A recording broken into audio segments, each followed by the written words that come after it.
I launched LuxyHouse.com in October 2017, and the inaugural issue came out that December of 2017. Essentially, Luxy House is about highlighting like creatives of color and the multiple complexities of being a part of that culture. I like to develop those social narratives through fashion photography. Honestly, I think I was inspired one day when I was interviewing for a job. So they thought they were going to meet an Amanda Moore when I came in, and they saw another type of Amanda Moore. And so then the conversation that I had with him on the phone shifted a bit when they met me in person, and I didn't entirely know why. So then when I went to my friend after I found out I didn't get the job and they didn't explain why I didn't get the job, she asked me, how did you wear your hair?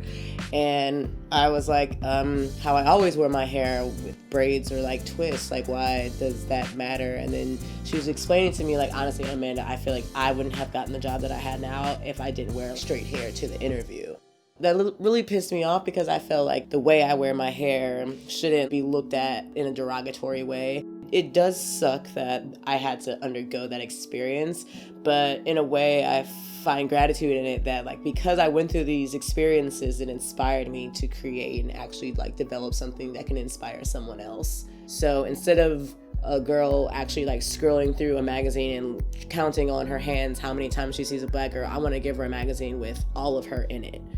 I just think it's important for American fashion to represent American society, but how can you do that if you're only focusing on one type of American? My name is Moore-Karim, and I am the founder of Luxy Haus Magazine.